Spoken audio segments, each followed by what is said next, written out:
రాత్రి నుంచి ఏవేవో చికాకులతో చిరాగ్గా ఉన్న సత్యవతీదేవి తను వంట చేస్తుంటే బిందు కూడా ఉండి అవి ఇవి చేస్తుంటే ఆ చికాకుని మర్చిపోయింది.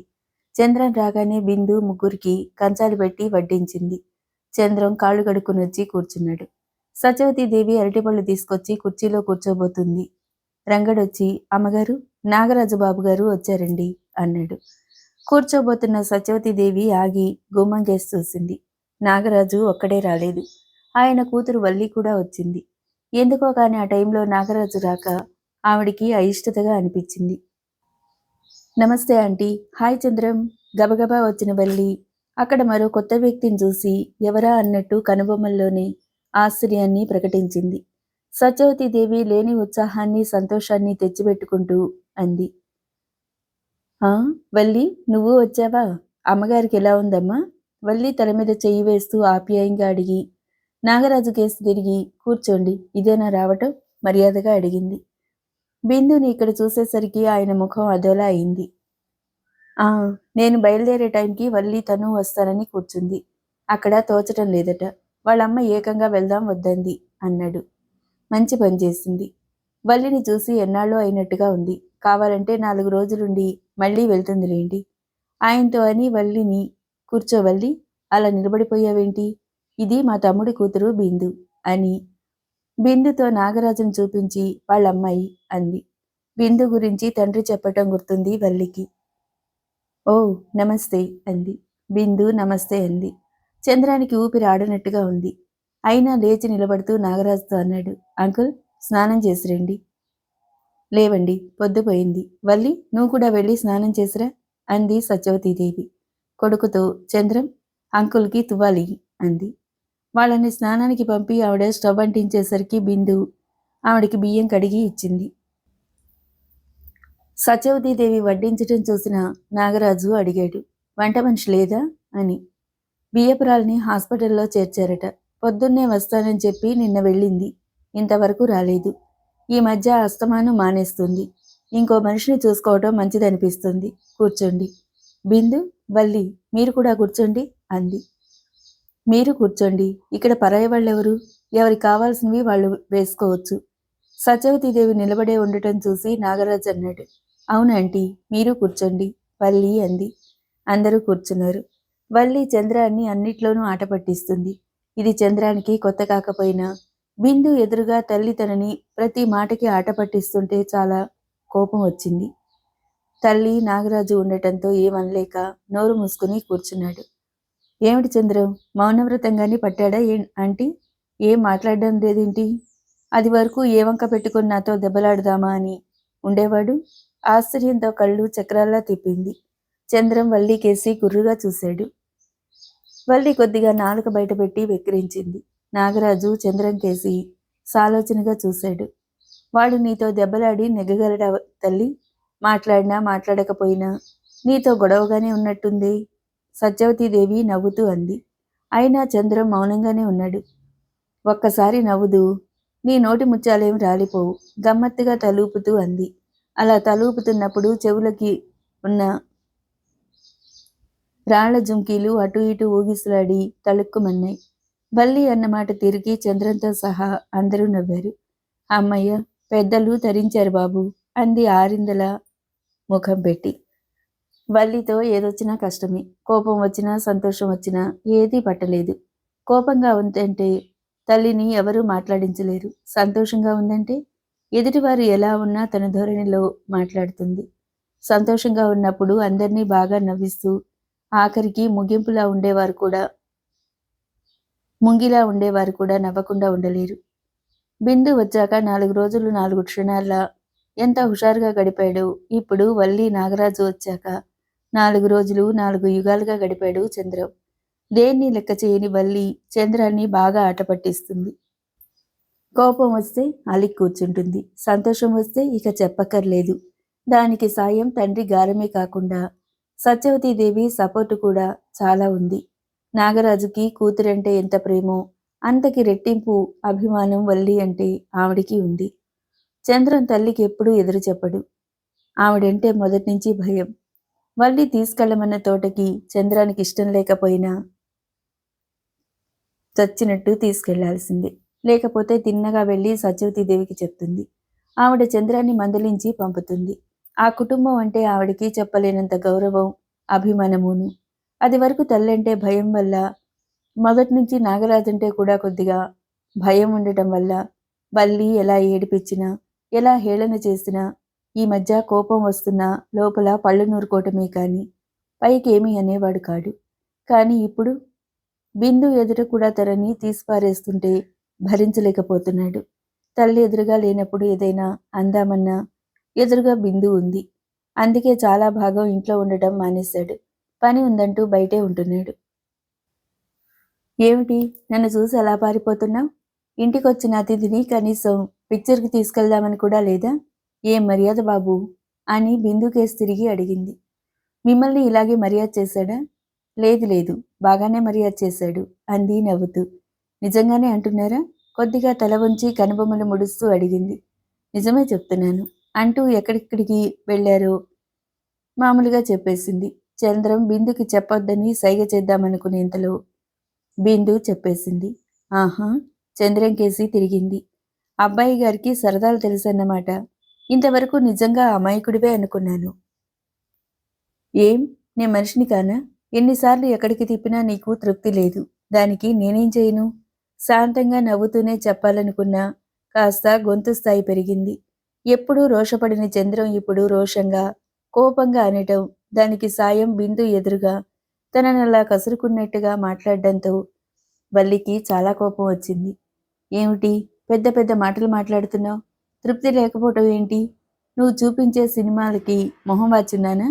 నేను తలుచుకున్నానంటే కోరుకున్న సినిమాని ఇంట్లో కూర్చుని దర్జాగా చూడగలను అనేసి విసురుగా అక్కడి నుంచి వెళ్ళిపోయింది. బిందు చాలా ఇబ్బందిగా ఫీల్ అయింది.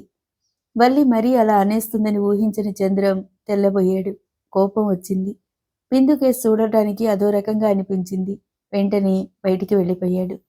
అతను వెళ్ళిన 10 నిమిషాలకి సత్యవతీదేవి కొంచెం హడావిడిగా అక్కడికొచ్చింది. అక్కడ బిందుని చూసి మామూలుగా అడిగింది. బిందు, బావేడి? బయటికి వెళ్ళాడు అని చెప్పింది. ఆవిడ మళ్ళీ లోపలికెళ్ళింది. వల్లికి అనుకున్నది జరగకపోతే ఎంత కోపమో, ఎవరైనా తన్ని పల్లెత్తు మాట అన్నా అంతకన్నా రెట్టింపు కోపం వస్తుందని బిందు గ్రహించింది. మేనత్తకిచ్చిన గౌరవం ఈ ఇంట్లో నౌకర్లు వల్లికి కూడా ఇస్తారని గ్రహించింది. ఆ మర్నాడు తండ్రి మద్రాసు వెళ్తుంటే తను కూడా వెళ్ళిపోయింది వల్లి. సత్యవతీదేవి ఎంతో బ్రతిమాలింది. తండ్రి ఎంతో నచ్చచెప్పాడు. అయినా వల్లి వినలేదు. పోనీ మద్రాసు నుండి ఇలా వస్తాను, మద్రాసులో 2 రోజులు పని నాకు అని తండ్రి బ్రతిమాలుతున్నట్టుగా అన్నాడు. మద్రాసు చూసి చాలా రోజులైంది. అక్కడ నా ఫ్రెండ్ ఉంది, రమ్మని ఎన్నోసార్లు రాసింది. మీ పని చూసుకునే వరకు నేను వాళ్ళ ఇంట్లో ఉంటాను అంది మొండిగా. నాగరాజు చేసేది లేక ఊరుకున్నాడు. సత్యవతీదేవి వెళ్లే ముందు కూడా వల్లి గదిలోకి వెళ్ళి ఎంతో బ్రతిమాలింది. నువ్వు వచ్చినట్టు లేదు, ఉన్నట్టు లేదు వల్లి, వాడిని నేను కేకలేస్తాగా అని. సారీ ఆంటీ, ఇప్పుడు ఉండలేను, మమ్మీతో వస్తాగా తల ఇటు తిప్పకుండానే అంది. ఆవిడికి కోపం వచ్చినా దిగమింగింది. చంద్రం మీద విపరీతమైన కోపం వచ్చింది. నాగరాజు వెళ్లే ముందు 2-3 సార్లు చంద్రం కేసి ఏదో కనిపెట్టాలన్నట్టు చూశాడు. వెళ్లే ముందు బిందు కేసి సాలోచనగా చూశాడు. వాళ్ళు వెళ్ళిపోయారు. చంద్రం తేలిగ్గా గాలి పీల్చుకునేంతలో తల్లి గట్టిగా చివాట్లు పెట్టింది. బిందు ఎదురుగా కూడా అలా తీసిపారేసినట్టు మాట్లాడుతుంటే ఏం చేయాలి? తలెత్తి తల్లి కేసి చూడకపోయినా అతని గొంతులో కోపం తొంగి చూసింది. అందుకని బిందు ఎదురుగానే గొడవ పెట్టుకుంటారా? ఇవేనా నీ తెలివితేటలు? మన ఇంటికి 4 రోజులుందామని వచ్చినప్పుడు ఇలాగైనా ప్రవర్తించటం అంత జ్ఞానం లేదు? చంద్రానికి ఆ టైంలో తల్లి మీద కూడా కోపం వచ్చినా ఏం అనలేకపోయాడు. తను బిందు దగ్గరంత దర్జాగా, హుందాగా తిరుగుతున్నాడు. ఆ బిందు ఎదురుగానే వల్లి తనని హేళన చేసింది, వెక్కిరించింది. అంకుల్ మనకి ఎంత సహాయం చేస్తున్నారో కాస్త గుర్తుంచుకో. చిన్నపిల్ల మాటలకి ఉడుకుపోవటం తెలివైన లక్షణం కాదు. అయినా ఆ పిల్ల మనస్తత్వమే అలాంటిది. ఆ కాసేపు ఊరుకుంటే వెంటనే మామూలుగా అయిపోతుంది. గంభీరంగా అని అక్కడి నుండి వెళ్ళిపోయింది. ఎంత సహాయం చేస్తుంటే మాత్రం కొడుకుని అవమానించినా పర్వాలేదు, వల్లికి కోపం రాకూడదు. అందరి చేత వంగి వంగి సలాములు చేయించుకునే అమ్మ వాళ్ళకెందుకు అలా లొంగిపోయినట్టు ఉంటుంది? అమ్మ అందరితో ఉన్నట్టు వాళ్ళతో కూడా ఉంటే వల్లి పొగరు ఒక దెబ్బకు దిగిపోను. చంద్రం విసురుగా గదిలోకి వెళ్లి తలుపులు మూసుకున్నాడు. దిళ్ళు నేలకేసి విసిరి కొట్టాడు. టేబుల్ మీద ఉన్న అలారాన్ని బోర్లా పెట్టేశాడు. కాసేపు చేతులు వెనక్కి పెట్టుకుని ఆ గదిలో అటు ఇటు పచార్లు చేశాడు. తర్వాత మంచం మీద పడుకున్నాడు. కొడుకుని చీవాట్లు పెట్టిన సత్యవతీదేవి 5 నిమిషాల్లో మామూలుగా అయిపోయి బిందు దగ్గర కూర్చుని అవి ఇవి మాట్లాడసాగింది. చాలాసేపు అయిన తర్వాత వంట మనిషి పలహారం సిద్ధమైందని చెప్పి వెళ్ళింది. వంట మనిషిని చూస్తేనే సత్యవతీదేవికి ఒళ్ళు మండిపోతుంది. మరో మనిషిని చూసి నరసమ్మని మానిపించేయాలనుకుంటుంది. సత్యవతీదేవి వాడి చూపులు చూస్తుంటే తనకి ఉద్వాసన చెప్పేస్తుందని అనుమానం కలిగింది. అప్పటికి ఆ రోజు సాయంత్రానికి ఎంతో వినయంగా చెప్పింది. బియ్యపురాలు పోయిందని, వెంటనే వచ్చేస్తే బావుండదని, ఉదయం రాలేదని. నాగరాజు వాళ్ళు, బిందు అందరూ ఉన్నారు. అందుకే ఊ అని గంభీరంగా ఊరుకుంది. అప్పుడే నరసమ్మకి భయం పట్టుకుంది. నరసమ్మ చెప్పి వెళ్ళాక చంద్రం గది దగ్గరికి వెళ్ళింది. తలుపులు వేసున్నాయి. మునివెళ్లతో తలుపు తడుతూ చంద్రం అని పిలిచింది. తల కింద 2 చేతులు పెట్టుకుని సీలింగ్ కేసు చూస్తూ పడుకున్న చంద్రం తల్లి గొంతు వింటూనే ఉలిక్కిపడ్డాడు. చంద్రం మళ్ళీ తడుతూ పిలిచింది. ఆ బద్ధకంగా అని లేచి గబగబా పక్క సరిచేసి దిండ్లు పెట్టాడు. వచ్చి తలుపులు తెరవబోయి మళ్ళీ అందులో గుర్తుకొచ్చి వెనక్కి వెళ్ళి టేబుల్ మీదున్న అలారాన్ని సరిగ్గా పెట్టాడు. గదంతా ఓసారి కలియ చూసి వెళ్ళి తలుపు తీశాడు. ముఖం మాత్రం అప్పుడే నిద్ర లేచిన వాడిలా పెట్టాడు. ఆవిడ కొడుకు ముఖంలోకి చూసింది. బద్ధకంగా కనిపించాడు. ఎంతసేపు నిద్ర? 4 గంటలవుతుంది. టిఫిన్ తయారైందిరా అని వెళ్ళిపోయింది. అతనికి చాలా ఆకలిగా ఉంది. వల్లి మీద కోపంతో ఇంట్లో సరిగ్గా భోంచేయలేదు. బయట హోటల్లో టిఫిన్ కూడా తినలేదు. గబగబా ముఖం కడుక్కొని వచ్చాడు. తువాలు చేతులు ముఖం తుడుచుకుంటూ బిందు కేసు చూశాడు. బిందు ఎప్పట్లా మామూలుగానే ఉంది. బిందు మనస్సుతో ఏంటో అతనికి అర్థం కావటం లేదు. ఎంతో సరదాగా మాట్లాడుతుంది, నవ్విస్తుంది. మళ్ళీ అంతలో ఏమీ ఎరగనట్టు ఎంతో అమాయకంగా ముఖం పెడుతుంది. నిజంగా అమాయకత్వమేనా? లేక ఇంకొకరి విషయాలు తనకెందుకనా? బిందు హేళనగా చూడనందుకు ఆనందించాడు. తల్లి బిందు మాట్లాడుకుంటుంటే తను కూడా అప్పుడప్పుడు కలగజేసుకొని మాట్లాడాడు. తల్లికి ఇంకా కోపం తగ్గలేదని మాత్రం గ్రహించాడు. ఆ తర్వాత కాసేపు కూర్చుని తల్లికి బిందుకు చెప్పి వెళ్ళిపోయాడు. శ్రీనివాసరావు ఊరు నుండి వచ్చాడు. రాగానే అక్కగారింటికి ఫోన్ చేశాడు. వీలైతే తను వస్తానని, లేకపోతే కారు పంపిస్తాను, బిందుని పంపమని. కారు పంపటం కాదు, నువ్వురా. నీకు వీలున్నప్పుడే రా. నువ్వు ఇక్కడికొచ్చి భోజనం చేస్తే గాని బిందును పంపను అంది. బిందుకి వెళ్ళిపోవాలనుంది. డాడీకి ఊరు నుండి రాగానే అసలు తీరుబడి ఉండదు అత్తయ్య, నేను వెళ్తాను అంది. తీరుబడి ఉన్నప్పుడే వస్తాడు, తొందరేముంది? ఈ వంకలైనా ఇంకో 4 రోజులుంటావు అంది. అదేమిటి అలా అంటావు? ఎన్నిసార్లు రాలేదు అంది బిందు నవ్వుతూ. అలా వచ్చి ఇలా వెళ్ళిపోతే నాకు తృప్తి ఉండదు. ఈసారి నువ్వు వస్తావని తృప్తి కలిగింది. ఇంకో 4 రోజులుంటే ఇంకా సంతోషిస్తాను అంది. బిందుకి వెళ్ళిపోవాలన్న ఆ మాట అనలేకపోయింది. అక్కగారు నువ్వొచ్చి భోంచేస్తే గాని బిందుని పంపను అనేసరికి శ్రీనివాసరావు తనే వచ్చాడు. డాడీ అంటూ ఒక్క ఉదుటను లేచి తండ్రికి ఎదురు వెళ్ళింది. బేబీ ఆప్యాయంగా అంటూ ఆయన బిందు తల మీద చెయ్యి వేశాడు. నీ కూతురు నువ్వు ఊరు నుండి వచ్చావని తెలిసినప్పటి నుండి నీ మీద బెంగ పెట్టుకుంది. సత్యవతీదేవి వస్తూ అంది. నాకే బెంగగా ఉంది అన్నాడు బిందు కేసు చూసి నవ్వుతూ. డాడీ ఊరు వెళితే సరిగ్గా భోజనం చేయరత్తయ్య. చూడు ఎలా ఉన్నారు, ఫిర్యాదు చేస్తున్నట్టుగా అంది. నేనెప్పుడు ఊరు వెళ్ళొచ్చినా నీకు చిక్కినట్టుగానే కనపడతాను, అవునా అంటూ నవ్వాడు. అంతలో చంద్రం వచ్చాడు. ఎప్పుడొచ్చావు మామయ్య అని పలకరించాడు. ఇప్పుడే, ఓ పావుగంట అవుతుంది. ఏమిటి విశేషాలు? ఏమున్నాయి, నువ్వే చెప్పు అన్నాడు. ఇంక మేము చెప్పే విషయాలు ఏముండవు. మీరు చెప్తే వినటమే మేం చేసే పని. చంద్రం నవ్వి ఊరుకున్నాడు. బిందు వెళ్ళిపోతుందంటే చంద్రానికి దిగులుగా ఉంది. అందులో బిందు ఎదురుగా వల్లి అలా అందన్న అవమానంతో ఈ 2 రోజులు సరిగ్గా మాట్లాడలేకపోయాడు. బిందు మనసులో ఏముందో తెలుసుకోలేకపోయాడు. బిందుతో అన్నాళ్లు తిరిగినా బిందు మనసు తెలుసుకుంటే తను ధైర్యంగా వల్లికి బుద్ధి వచ్చేలా చేసేవాడు. చంద్రం బిందు కేసి ఓరగా బాధ నిండిన చూపులతో చూశాడు. అప్పుడే చంద్రం కేసి చూసిన బిందు కొద్దిగా కనుబొమ్మలు ముడిచింది. బిందు అలా చూసినా చంద్రన్ చూపులు మరల్చుకోలేదు. బిందు చూపులు మళ్లించుకుంది. సత్యవతీదేవి తమ్ముడొచ్చినందుకు చాలా హడావిడి చేసింది. ప్రత్యేకంగా వంటలు చేయించింది.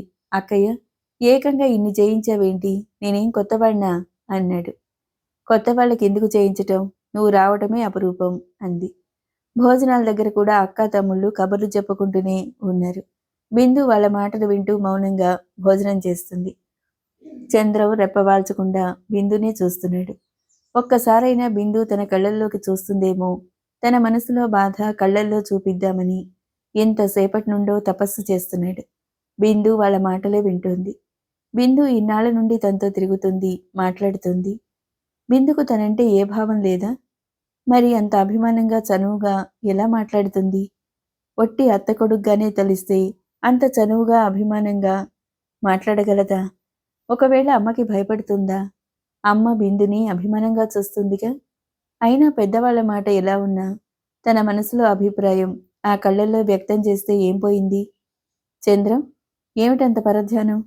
శ్రీనివాసరావు గట్టిగా అనటంతో ఉలిక్కిపడి తలదిప్పాడు మేనమామకేసి. పరధ్యానం ఏం లేదు మావయ్య, మీరు మాట్లాడుకుంటుంటేను గబగబా అన్నాడు. తను చెప్పిన తీరికి శ్రీనివాసరావుతో పాటు బిందు కూడా నవ్వింది. సత్యవతీదేవి నెమ్మదిగా వాళ్లతో శృతి కలిపిన కొడుక్కేసి ఏమిటి పరధ్యానం అన్నట్టు కొంచెం విసుగ్గా చూసింది. చూసావా, నీ గురించే నేను మాటలు పడుతున్నాను. ఈ పాపం నీదే అన్నట్టు బిందుకేసి చూశాడు. 2 రోజుల నుండి చంద్రం ఎప్పట్లా లేకపోవటంతో ఇతనికి ఏమైనా మాట అనుకున్నారేమో, అందుకే అలా ఉన్నాడు అనుకుంది బిందు. తనంత భావగర్భితంగా చూసినా బిందు ఏమీ తెలియని పసిపాపల చుట్టూ అతనికి చాలా చిరాకేసింది. మళ్ళీ అంతలోనే అనుకున్నాడు, ఒకవేళ తనని ఆట పట్టించడం లేదు కదా.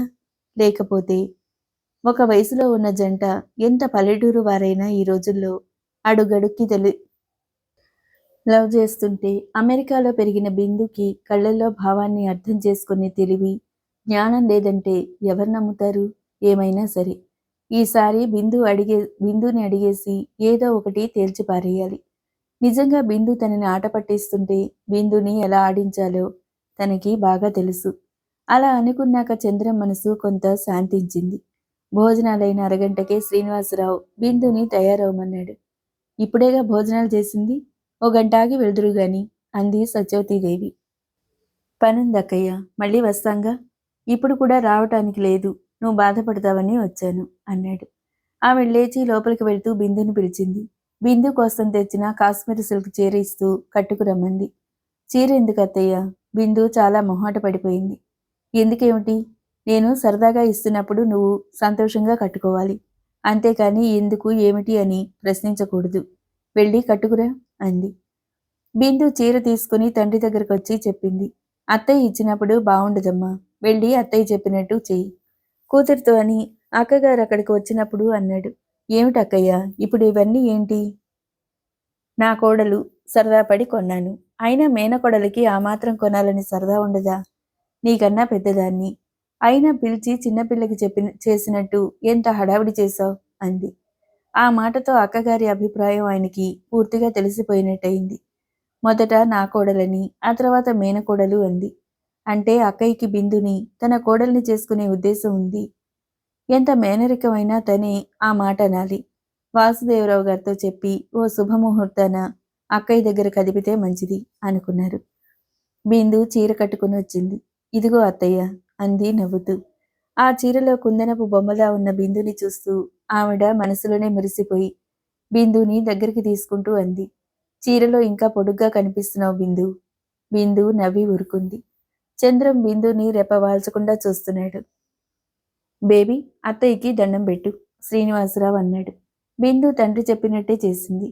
బ్యాగ్ తీసుకోవడానికి లోపలికొచ్చిన బిందుని చంద్రం నెమ్మదిగా అడిగాడు. మళ్ళీ ఎప్పుడు దర్శనం? అతను అడిగిన తీరికి మొదట తెల్లబోయినట్టు చూసింది. తర్వాత అంది, అంటే? అలా అంటున్నప్పుడు బిందు ముక్కు పట్టుకుని, అంటే ఏమిటి నీకు తెలియదా అంటూ ఊపాలనిపించింది. ఆ కోరికని బలవంతంగా అణుచుకుంటూ అన్నాడు. అంటే ఏంటో తెలియదా?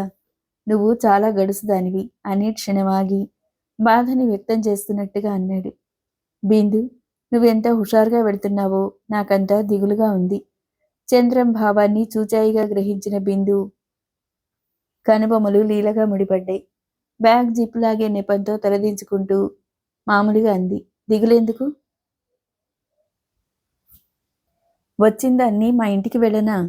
వెళ్లకుండా ఆపేయాలనిపిస్తుంది. సంకోచం పక్కకు నెట్టి వెంటనే అన్నాడు. అలా అనేసి బిందు ఏమంటుందో అన్నట్టు ఆతృతగా బిందు కేసు చూస్తున్నాడు. బిందు ఏమనేదో. బేబీ అంటూ శ్రీనివాసరావు వచ్చాడు. అయిపోయింది డాడీ. బిందు గబగబా బ్యాగ్ తీసుకుని బయటికి వచ్చింది. చంద్రానికి ఒక్కసారిగా చెప్పలేనంత నీరసంగా అనిపించింది. బిందు ఏం చెప్పేదో. ఈ జవాబుతో బిందు మనసు తను గ్రహించగలిగేవాడు. కొంపలు మునిగిపోయినట్టు మామయ్య వచ్చి పాడు చేశాడు. బిందు కారులో కూర్చుంటుంటే తన కేసు చూస్తుందేమోనని ఎంతో ఆశగా చూశాడు చంద్రం. బిందు మేనత్తతో చెప్పి క్షణంలో సగం సేపు కళ్ళు తిప్పి చంద్రంతో కూడా చెప్పి వెళ్ళిపోయింది. సత్యవతీదేవి అలాగే నిలబడిపోయింది. ఆవిడ కనుబొమ్మల మధ్య ముడి చూసి తల్లి దేని గురించో చాలా దీర్ఘంగా ఆలోచిస్తుందని అనుకున్నాడు. బిందు గురించా అనుకున్నాడు. లేక మామయ్య గురించా? మామయ్యకి అమ్మ అన్న తనన్న అభిమానమే. బిందు అభిమానంగానే ఉంటుంది. ఎటొచ్చి ఆ మనసులో ఏముందో తెలుసుకోవటమే కష్టం అనుకున్నాడు. అమ్మ నే వెళుతాను అన్నాడు దగ్గరికొచ్చి. ఆ అంది అలా నిలబడి. చంద్రం వెళ్ళిపోయాడు. తర్వాత కొంతసేపటికి సత్యవతీదేవి వచ్చి కుర్చీలో కూర్చుంది. ఆవిడ కళ్ళ ముందు బిందు వల్లి గిరగిరా తిరుగుతున్నారు. గలగల మాట్లాడుతున్న బిందు ఒక పక్క, చిటపట్లాడుతున్న వల్లి మరొక పక్క. అత్తయ్య అంటూ ముందుకు రాబోయిన బిందుని ఓ తోపు తోసి ఏమాంటీ అంటూ వల్లి వచ్చి కళ్ళ ముందు నిలబడినట్టయింది. ఆవిడ కళ్ళ ముందు శ్రీనివాసరావు కదిలాడు. ఆ వెంటనే భుజం మీద జరీకండువా సవరించుకుంటూ నాగరాజు నిలబడ్డాడు.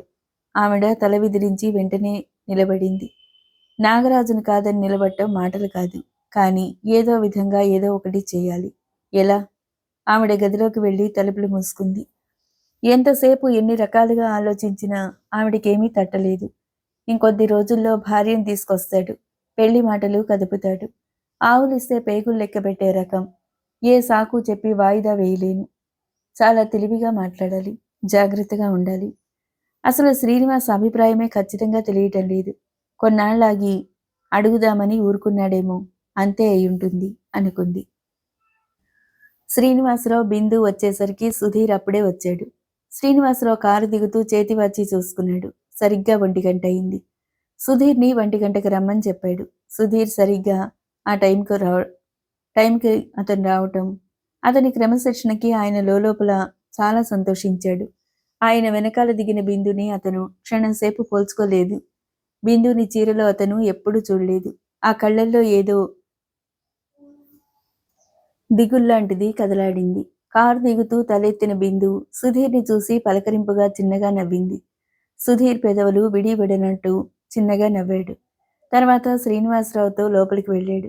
తండ్రి వెనకాల వెళుతున్న సుధీర్ని పరీక్షగా చూసింది. తండ్రితో వినయంగా మాట్లాడుతున్న మనిషి హుందాగా నడుస్తున్నాడు. మాటల్లో వినయ విధేయతలున్నా ఆ కంఠంలో గంభీరత చెవులకి ఇంపుగా ఉంది. బిందుని చూడగానే టూడీ తోకాడించుకుంటూ వచ్చింది. దాని మెడ మీద రాసి తర్వాత లోపలికి వెళ్ళిపోయింది. గంట తర్వాత తండ్రి పిలిస్తే వచ్చింది. అప్పటికి చీర మార్చుకుని డ్రెస్లో ఉంది. టీ కావాలి బేబీ అన్నాడు. బిందు తండ్రితో సరే అని లోపలికి వెళ్ళబోతూ రేపపాటు కాలం కళ్ళు తిప్పి సుధీర్ కేసు చూసింది.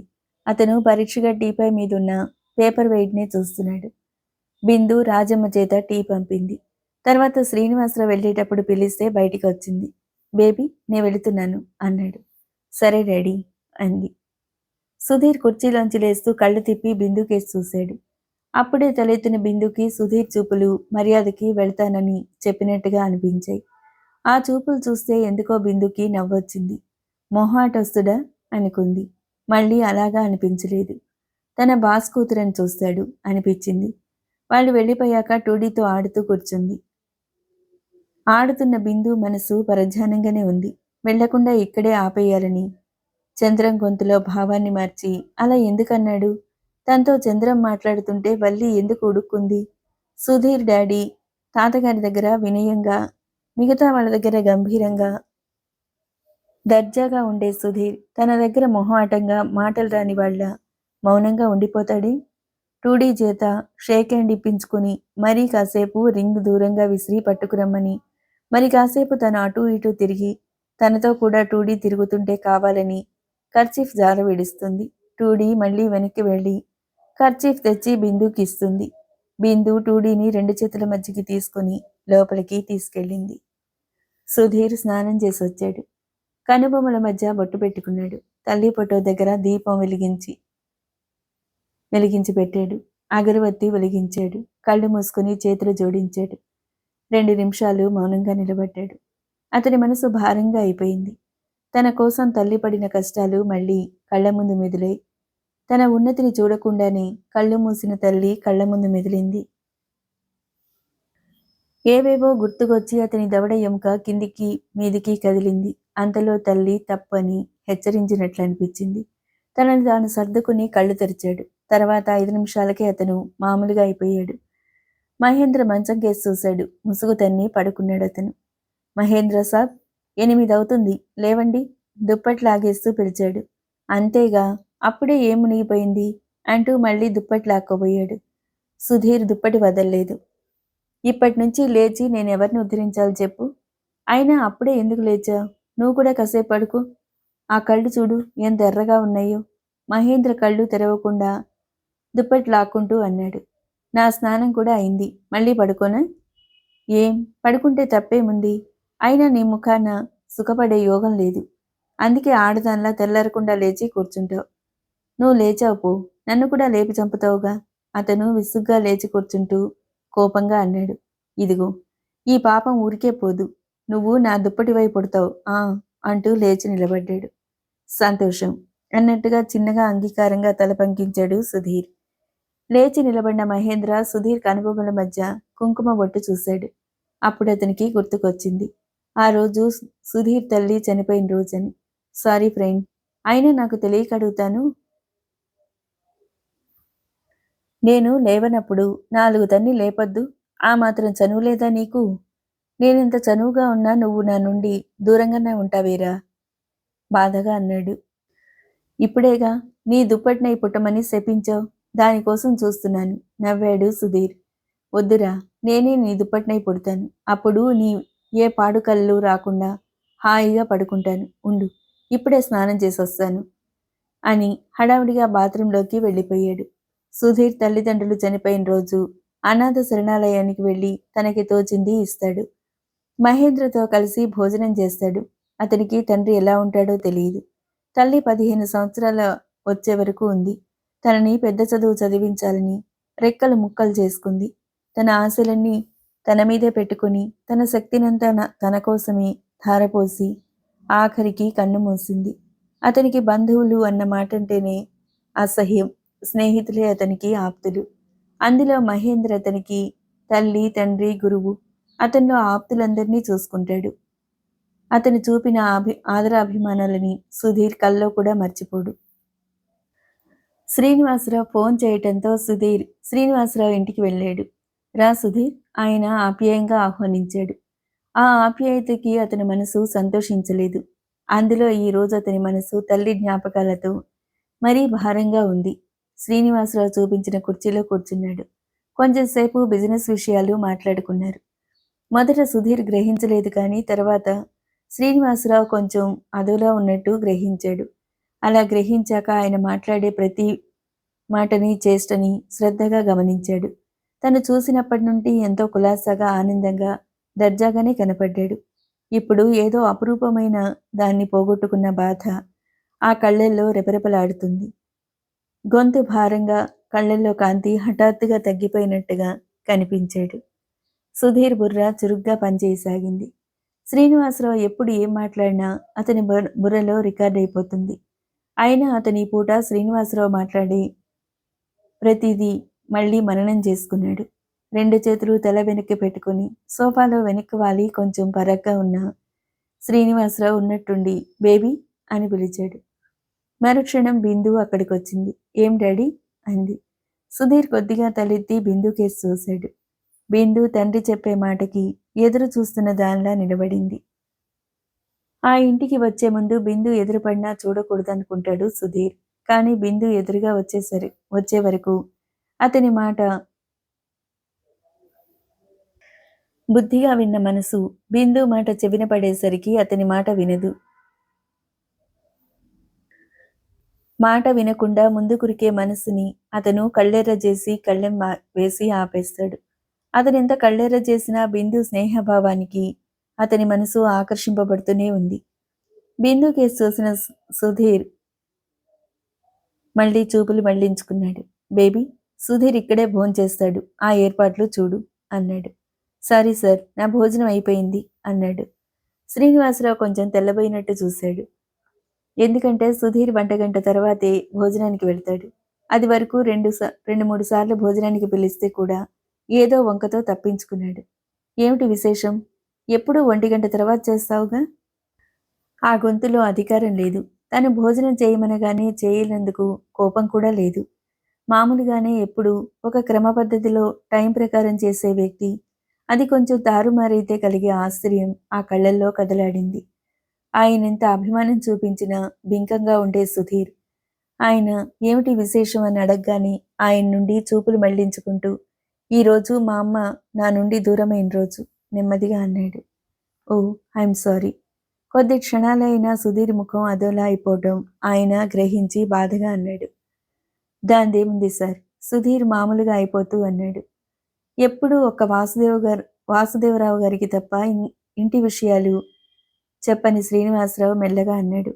ఈరోజు నా చెల్లెలి పుట్టినరోజు. ప్రతి సంవత్సరం ఈరోజు ఎవరితో ఒకరితో కలిసి భోజనం చేయటం అలవాటు. ఈరోజు నీతో కలిసి భోజనం చేయాలనిపించింది. నీకేం అభ్యంతరం లేకపోతే కొద్దిగా లైట్గానే టిఫిన్ తీసుకుందు గాని. ఆయన గొంతు ఎంత దాచుకుందామన్నా భారంగా ఉంది. కళ్ళు బరువుగా ఉన్నాయి. ఆయన్నే రెప్పవాల్చకుండా చూస్తున్న సుధీర్ ఓకే సార్ అన్నాడు. సుధీర్ ప్యాంటు జేబులోంచి కర్చీఫ్ తీసుకుని నుదురు చెంపలు అద్దుకున్నాడు. అలా అద్దుకుంటూ శ్రీనివాసరావు కేసు చూశాడు. ఏదో బాధను అణుచుకున్నట్టుగా కనుబొమ్మలు కొద్దిగా పైకి లేచి వాటి మధ్య చిన్నగా ముడి ఆయన వెనకాల డైనింగ్ హాల్లోకి వెళ్ళాడు. ఇద్దరికీ భోజన ఏర్పాట్లు, ఒకరికి టిఫిన్ ఏర్పాటు చేసింది. కూర్చో సుధీర్ అన్నాడు శ్రీనివాసరావు. సుధీర్ వచ్చి కూర్చున్నాడు. ఆవడలు, పాలకోవా, అన్నం, పరమాన్నం, బెల్లం చేసింది. సుధీర్ వాటికేసే చూస్తుండిపోయాడు. ముఖ్యంగా అతని కళ్ళు అన్నం, పరమాన్నం మీద కొద్ది క్షణాలు నిలిచిపోయాయి. ఈ రోజుల్లో అన్నం పరమాన్నం మాట పూర్తిగా మర్చిపోయి ఉంటారు చాలామంది. కానీ మా చెల్లెలికి ఇది చాలా ఇష్టం. ఈరోజు తను తప్పకుండా చేసుకునే ఉంటుంది. కూర్చో కూర్చో, చివరి మాట గబగబా అన్నాడు. సుధీర్ ఒకసారి తలెత్తి శ్రీనివాసరావు కేసు చూశాడు. తర్వాత నెమ్మదిగా కూర్చుంటూ బిందుని ఉద్దేశించి అన్నాడు. ఆవడలు, ప్లేటు, వేలు చూపిస్తూ వీటిని కొంచెం తీయించేయండి. అన్నం పరమాన్నం నాకు కూడా చాలా ఇష్టం. అతని మనసు ఒక్కసారిగా మూగగా అయిపోయింది. అట్టే లేవు, తీసుకోండి అంది బిందు. అవును సుధీర్, కొంచెమేగా, తీసుకో శ్రీనివాసరావు అన్నాడు. సుధీర్ ఇంకేమీ అనలేదు, కూర్చున్నాడు. శ్రీనివాసరావు భోజనం చేస్తున్నంతసేపు ఏదో ఒకటి చెప్తున్నా రోజు చెప్పే హుషారు ఆ మాటల్లో సుధీర్కి కనిపించలేదు. అతను బిందు కేసు చూశాడు. ఎప్పుడూ నవ్వుతున్నట్టుగా ఉండే ఆ ముఖం అంత హుషారుగా లేదు. తండ్రి మాట్లాడుతుంటే అప్పుడప్పుడు తలెత్తి తండ్రి కేసు చూస్తూ మౌనంగా భోజనం చేస్తుంది. శ్రీనివాసరావు చెల్లెల గురించి క్రితం రోజు వెళ్ళినప్పుడు అక్కగారి దగ్గర కదిపాడు. అక్కయ్య, ఆ భగవంతుడి దయ వల్ల ఏ ఇబ్బందులు లేక హాయిగా ఉన్నాం. దేవకి గురించి కూడా తెలిస్తే చాలా బాగుండేది కదూ. అంతవరకు నవ్వుతూ మాట్లాడుతున్న సత్యవతీదేవి ముఖం కందిపోయింది. ఆ అభిమానం దానికి కూడా ఉండాలా వద్దా? అంత అభిమానం లేని వాళ్ళ గురించి ఆలోచిస్తే మనసు పాడవటం తప్పితే ఇంకేముంది. అందుకే ఆ విషయం గురించి పూర్తిగా తలవను. చంద్రానికి కూడా తెలియదు. పిల్లల దగ్గర అనద్దు అన్న ఉద్దేశం వ్యక్తపరిచింది. ఆవిడ మర్చిపోయినంత తొందరగా ఆయన మర్చిపోలేకపోతున్నాడు. అంత నిరసనగా మాట్లాడిన అక్కగారిని గాని పిల్లలకి దేవకి విషయం తెలియటం మంచిది కాదని వ్యక్తం చేశాక చంద్రాన్ని కానీ ఈ సందర్భంగా భోజనానికి పిలవటం మంచిది కాదనిపించింది. అక్కగారి కుటుంబాన్ని పిలవకుండా వాసుదేవరావు గారిని వాళ్ళని పిలవటం ఆయనకి నచ్చలేదు. ఇన్ని సంవత్సరాలైనా దేవకి అంత పట్టుదలగా ఉందా? తన వాళ్ళని ఒక్కసారి కూడా చూడాలనిపించలేదా? ఆయనకి చాలా ఆశ్చర్యంగా అనిపిస్తుంది. ఏమో, కొంత వయసు వచ్చాక పరిస్థితుల ప్రాబల్యం వల్ల అభిప్రాయాలు మారిపోయి అభిమానాలు అంతరించిపోతాయేమో. అందరూ ఎప్పటికీ ఒకేలా ఉండరుగా. చిన్నప్పుడు కఠినంగా ఉండే అక్కయ్య ఇప్పుడు ఎంత అభిమానంగా మాట్లాడుతుంది. అలాగే చిన్నప్పుడు కోపం, పట్టుదల అంటే ఏంటో తెలియని దేవకి కోపం వచ్చిందేమో, పట్టుదల పెరిగిందేమో. పెద్దలంటే ఎంతో గౌరవంగా మసిలే సుధీర్‌కి చుట్టాలంటే అసహ్యం అన్నాడు. బంధువులున్నారా అని అడిగేసరికి అతని ముఖం కొద్దిగా రంగు మారుతుంది. నేను చుట్టాలనెప్పుడూ తలవను సార్. స్నేహితులే నాకు ఆప్తులు అని చెప్పాడు. కొంతమంది మొదటి నుండి ఒకే రకంగా ఉంటే మరికొంతమంది మధ్యలో మారతారేమో. ఎలా అనుకున్నా, ఎలా ఊహించుకున్నా దేవకి ముఖం ఆయన కళ్ళ ముందు అమాయకంగానే కనపడింది. దేవకి నవ్వినట్టనింది. క్రితం రోజు అక్కగారు అలా అంటున్నప్పటి నుంచి బాధగా అయిన మనసు ఇప్పుడు కాస్త తేలిక పడినట్టయింది. సుధీర్ తనకి పెట్టిన పలహారం కాస్త కూడా మిగల్చకుండా తృప్తిగా తిన్నాడు. శ్రీనివాసరావుకి ఎంతో తృప్తి అనిపించింది. బిందు అతనికి కోవా పరమాన్నం వేయబోయింది.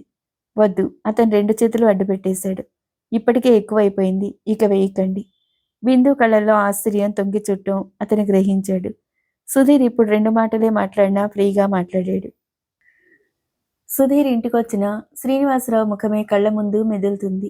బాధగా, ఆవేదనగా, దిగులుగా ఉన్న ఆ ముఖాన్ని అతను మర్చిపోలేకపోతున్నాడు. తండ్రి అలా ఉన్నాడనో ఏమో, బిందు కూడా అదోలా ఉంది అనుకున్నాడు. చెల్లెలి పుట్టినరోజున ఆమెకిష్టమైన వంటకాలు చేయించటం, ఎవరినైనా పిలిచి ఆనందంగా ఆ రోజు జరుపుకోవటం ఆయనకి అలవాటని చెప్పాడు. చాలాసేపు చేతులు వెనక్కి పెట్టుకుని ఆ గదిలో పచార్లు చేయసాగాడు. శ్రీనివాసరావుకి చెల్లెలి మీద అంత ప్రేమ, అభిమానం ఉందని గ్రహించి అతను ఆశ్చర్యపోతున్నాడు. ఆయన మాట్లాడిన ప్రతి మాట చెల్లెలి గురించి. మా దేవకి అది ఇష్టం, మా దేవకి ఇలా చేస్తుంది అంటూ ఆమె అలవాట్లు, పద్ధతులు అన్నీ ఒక ఆప్తుడికి చెప్పుకున్నట్టుగా సుధీర్‌కి చెప్పాడు. సుధీర్ ఆఖరికి వచ్చే ముందు అడిగాడు, ఆమె ఎక్కడుంటారు? ఆయన విరక్తిగా నవ్వారు. ఎక్కడుందో తెలిస్తే నేను ఈరోజు ఇక్కడుంటానా? ఆమెనిక్కడికైనా తీసుకొచ్చేవాణ్ణి. నేను ఆమె దగ్గరికెళ్ళి ఆశీర్వదించేవాణ్ణి. ఎక్కడో పిల్లా పాపలతో సుఖంగా ఉండే ఉంటుంది. సుధీర్, నిన్ను పిలిచి బోర్ కొట్టిస్తున్నానా? అన్నాడు. నో సార్, మీరు అలా ఎప్పుడూ అనుకోకండి. నేను పరాయివాడిగా అనుకోకండి. నువ్వు నాకు మొదటి చూపులోనే ఆప్తుడిగా అనిపించావోయ్. నువ్వే నన్ను బాస్లా చూసి అంత దూరం నిలబడిపోతావు. మధ్యలోనే అన్నాడు. నిరుద్యోగ తిరుగుతున్న నన్ను పిలిచి ఉద్యోగం ఇచ్చారు. మీరు నాకు బాస్. కానీ మీ మనసు బాధపడకుండా చూసుకుంటానని ఈరోజు మీకు మాటిస్తున్నాను. దృఢమైన స్వరంతో అన్నాడు. సుధీర్ అలా అనేసరికి ఆయనకి ఎంతో సంతోషం కలిగింది. దిగులుగా ఉన్న మనసుకి కాస్త ఊరట కలిగింది. సుధీర్‌కి చాలాసేపటి వరకు నిద్ర పట్టలేదు. ఆ రోజు నుండి సుధీర్ శ్రీనివాసరావు అభిమానానికి దూరంగా పారిపోవటం లేదు. ఆయన ఎప్పుడైనా ఇంటికి భోజనానికి ఆహ్వానిస్తే ఏ వంకా పెట్టటం లేదు. బిందు చనువుగా మాట్లాడుతుంటే ఉత్సాహపడే మనసుని కళ్ళెర్ర చేసి సంకెళ్ళు వేయటం లేదు. బిందు ఏం మాట్లాడినా శ్రద్ధగా వింటాడు. తన డ్యూటీ అయి రూమ్‌కెళ్ళాక బిందు మాటలు మళ్ళీ మననం చేసుకుంటూ హాయిగా పడుకుంటాడు. శిరీష బిందులో కొత్త ఉత్సాహం కనిపెట్టింది. ఏమిటి కదా అని ఓసారి అడిగింది. వైద్యమే కాకుండా మనస్తత్వ శాస్త్రం కూడా చదివావా? దబాయింపుగా అంది. నేను డాక్టర్ని. కాస్తో కూస్తో సైకాలజీ తెలుస్తుంది. నీలో కొత్త ఉత్సాహాన్ని గ్రహించాను. నువ్వేం డబాయించకు గాని రహస్యమైతే చెప్పొద్దు. రహస్యాలు ఏం లేవు. అందులో నీ దగ్గర అసలు రహస్యమే ఉండదు. చెప్పేదేదైనా ఉంటే ముందు నీకే చెప్తాను అంది నవ్వేస్తూ. నాగరాజు భార్యని, కూతుర్ని తీసుకుని విశాఖపట్నం నుండి వచ్చాడు. మళ్ళీ ఆ రోజు కోపంగా వెళ్ళినా ఆ కోపం ఇప్పుడు మర్చిపోయి ఎప్పట్లా సత్యవతీదేవి ఇంటికి వస్తూ పోతూనే ఉంది. సత్యవతీదేవి ఎంతో నేర్పుగా ప్రవర్తించడం మొదలుపెట్టింది. ఆవిడ ఎంత నేర్పుగా ప్రవర్తించినా మళ్ళీ అప్పుడప్పుడు కోపం వచ్చి అలుగుతూనే ఉంది. కూతురు అలిగిందంటే నాగరాజు చూపులు చంద్రం మీదకి సర్రున మళ్ళుతాయి. ఆ చూపులు చంద్రం భరించలేకపోతున్నాడు. దానికి సాయం ఈ మధ్య బిందు సుధీర్తో చనువుగా మాట్లాడడం, అది వరకు ముంగిలా కనపడే సుధీర్లో అదో రకమైన చైతన్యం రావటం గ్రహించేసరికి అతనికి ఒంటికి కారం రాసుకున్నట్టుగా ఉంటుంది. అది వరకులా బిందు చంద్రం రమ్మన్న చోటికల్లా రావటం లేదు. అన్నీ రెండు మూడు సార్లు చూసినవేగా అని తప్పించుకుంటుంది. లీల సరదాగా వెళదామనన్నా ఈసారి ఎప్పుడైనా వెళదాం అని అనేది. బిందు రాకపోయేసరికి చంద్రం ఉడుక్కునేవాడు. నువ్వు ఈ మధ్య బాగా మారిపోయావన్నాడు ఒకసారి. అది నీ భ్రమ. నువ్వు రమ్మన్న చోటికి రాకపోతే మారిపోయినట్టేనా? చూసింది వెంట వెంటనే ఏం చూస్తాం అంది. మనసుకి ఉత్సాహంగా ఉంటుంది, ఫ్రీగా మాట్లాడుకోవచ్చు. బిందు కళ్ళల్లోకి చూస్తూ అన్నాడు. ఏ మనం ఎప్పుడూ ఫ్రీగానే మాట్లాడుకుంటున్నాంగా. మనల్ని ఎవరైనా ఏదైనా అంటేగా ఎక్కడికో వెళ్ళి మాట్లాడుకోవటం అంది. చంద్రం బిందు కేసి మింగేసేలా చూశాడు. అది తెలియనితనం కాదు. బిందు చాలా తెలివైంది.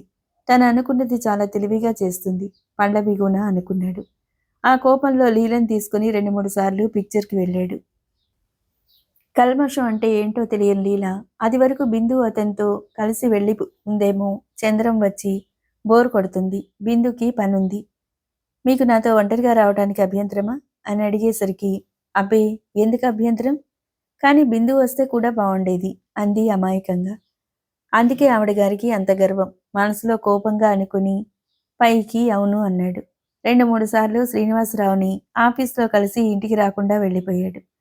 అదేమిటి ఇంటికి రాకుండా వెళ్ళిపోతావా అని చంద్రాన్ని ఇంటికి తీసుకెళ్ళాడు. చంద్రం కొంచెం బతిమాలించుకుని శ్రీనివాసరావుతో వచ్చాడు. బిందు ఎప్పట్లా నవ్వుతూనే మాట్లాడింది. అక్కడ మేనమామ లేనప్పుడు అన్నాడు బిందుతో, నిజంగా నువ్వు అర్థం అవటం లేదు బిందు. ఏమిటి అర్థం అవటం లేదు? ముందు నిన్ను నువ్వు అర్థం చేసుకో, అప్పుడు ప్రతి వ్యక్తి నీకు అర్థం అవుతారు అంది. అంటే అంటే ఏం లేదు, నీది ఒట్టి అనుమానం బుర్ర. ఒట్టి అనుమానమేనా ఆతృతగా అడిగాడు బిందు కళ్ళల్లోకి చూస్తూ. ఆ సందేహం లేదు అంది. అతను అడిగిన అభిప్రాయం వేరు, బిందు అభిప్రాయం వేరు. థ్యాంక్ యూ అన్నాడు సంబరంగా బిందు చేతులు పట్టుకుంటూ. ఎందుకు, దేనికి థ్యాంక్స్ చెప్తున్నావు? కొంచెం తెల్లబోయింది. నేను గ్రహించాలి, ఇక నువ్వేం దబాయించకు అన్నాడు. తర్వాత బిందు ఏమన్నా అతను కొట్టిపారేసినట్టుగా మాట్లాడేవాడు. ఆ రోజు నుండి బిందు మీద, ఆ ఇంటి మీద తనకి అధికారం ఉన్నట్టుగా ప్రవర్తించసాగాడు. ఎంత ఎవరి మనసు బాధించకూడదనుకున్నా, తండ్రి బాధపడతాడనుకున్నా బిందు ఆ అధికారాన్ని భరించలేకపోయేది. కానీ పైకేమనలేక చేతి నిండా పని కల్పించుకుని చంద్రం అతి చనువు, అధికారం నుండి చాలా వరకు తప్పించుకుంటుంది. బిందు మనసు నిండా సుధీర్ రూపం నిండి ఉంది. సుధీర్ తనతో చనువుగా మాట్లాడినా దూరంగా గౌరవంగానే ఉంటాడు. అతను దూరంగా ఉన్నా తన్ని చూస్తున్న ఆ కళ్ళల్లో ఎంత కాంతి ఉరకలు వేస్తుందో బిందు గ్రహించేసింది. మీలో ఇంకో సుధీర్ ఉన్నారు కదూ ఒకసారి అంది. అబ్బే నేను ఒక్కడినేనండి, ఏమిటి వేళ కొత్తగా మాట్లాడుతున్నారు? మీ ఒంట్లో బావుందా అన్నాడు. ఆ చాలా బావుంది. మరి మనసు బావుండలేదా? ఏం నయం చేస్తారా నవ్వింది. నాకు చేతనైతే చేస్తాను. మీకు చేతకాంది ఏముంది? అది నా మీదుండే నమ్మకం, అంతకన్నా ఏం లేదు. ఎవరి మనసు కలత చెందినా నేను ఓదార్చలేను, నవ్వించలేను. మీకు ఆ నేర్పు ఉంది. వాళ్ళకి సహనం, ఓర్పు ఉందంటారు. అవి రెండు మా అమ్మకు తర్వాత మళ్ళీ మీలో చూశాను. అతని గొంతు అదోలా అయింది. చప్పున బిందు నుండి చూపులు మళ్లించుకున్నాడు. మీ అమ్మగారు ఎలా ఉంటారు? మీకు అభ్యంతరం లేకపోతే చెప్పండి, నాకు తెలుసుకోవాలనుంది మృదువుగా అంది. మా అమ్మ బిందు అలా అడిగేసరికి తల్లి నవ్వుతూ కళ్ళ ముందు నిలబడినట్టయింది. మా అమ్మ సన్నగా కొంచెం పొడుగ్గా ఉండేది. నాకు మా అమ్మ రంగే వచ్చింది. మీ మాటలు వింటుంటే అచ్చు మా అమ్మ మాటలు వింటున్నట్టే ఉంది. నా మీద ఎన్నో ఆశలు పెట్టుకుంది. తన ఒంట్లో శక్తంతా నా కడుపు నింపటానికి, నాకు చదువు చెప్పించటానికి, నేను కాస్త కూడా కష్టపడకుండా హాయిగా చదువుకోవాలని ధారపోసి 10th వరకు చదివించి ఇక ఓపిక లేక కన్ను మూసింది. పోతూ పోతూ నన్ను నలుగురిళ్లల్లో వారాలకి కుదిర్చిపోయింది. దాని తర్వాత నేను ఏం ఇబ్బంది పడతానో, ఆకలితో ఏం బాధపడతానో. ఓ చూసారా, మీరొకటడిగితే నేనెన్ని చెప్తున్నాను. అతను చప్పున తనని తాను కంట్రోల్ చేసుకున్నాడు. బిందు సమక్షంలో అతనికి టైం తెలియదు. అందరితో తూచి తూచి మాట్లాడే సుధీర్ బిందు దగ్గర మాట్లాడటం మొదలుపెట్టాడంటే మాటలు ప్రవాహంలా వచ్చేస్తాయి. అందుకే బిందు ఏం మాట్లాడినా శ్రద్ధగా వింటూ చిరునవ్వే సమాధానంగా ఇస్తాడు. పరాయి వారి దగ్గర పొదుపుగా తూచినట్టు మాట్లాడాలి. నేను పరాయిగా అనిపిస్తే నాతోనూ అలాగే మాట్లాడండి. బిందు అన్న మాటకి వెంటనే తల తిప్పి బిందుకేసి చూడబోయి మళ్ళీ మానేశాడు. తర్వాత నెమ్మదిగా అన్నాడు. మీరు మంచి స్నేహితులు. స్నేహితులు పరాయి వాళ్ళు ఎలా అవుతారు? బిందుకేసి చూస్తూ అన్నాడు. అతని కళ్ళల్లో తనంటే ఎంత ఆరాధనో చూసింది. తనతో ఎప్పుడు 4 మాటలు మాట్లాడి మధ్యలో ఏదో గుర్తొచ్చినట్టుగా ఆపేస్తాడు. అది బలవంతంగా మనసుని నొక్కి పెడుతున్నాడని బిందు ఎప్పుడో గ్రహించింది. తను డబ్బుంది, అతనికి డబ్బు లేదు. అందుకే తను ఎంత చనువుగా ఉన్నా అలా ఏం గ్రహించలేని వాళ్ళ ఉండి తన మనసుని కూడా బయట పెట్టటం లేదు అనుకుని చిన్నగా నవ్వుకుంది. ఏం నవ్వుతారు అన్నాడు. నేను అడిగిన దానికి మీరు జవాబు చెప్పనే లేదు. ప్రతి మనిషిలో ఇంకో మనిషి దాగి ఉంటాడని అంటారు. మీరెంతవరకు నమ్ముతారు అని అడిగింది. ప్రతి మనిషిలోనూ అంటే నేను ఒప్పుకోను. సపోజ్ నా ఎదురుగానే మీరున్నారు. మీలో ఇంకో మనిషి లేడు అంటాను. మీరేమంటారు? నా మాటేమో కానీ మీలో ఇంకో మనిషి ఉన్నాడు ఖచ్చితంగా అంది. ఏమో మీరు అబద్ధాలు చెప్పారని నా విశ్వాసం. మీ మాట నాకు ధైర్యం కాదనే ధైర్యం నాకు లేదు. పోనీ ఆ మరో మనిషి చెడ్డవాడా మంచివాడా?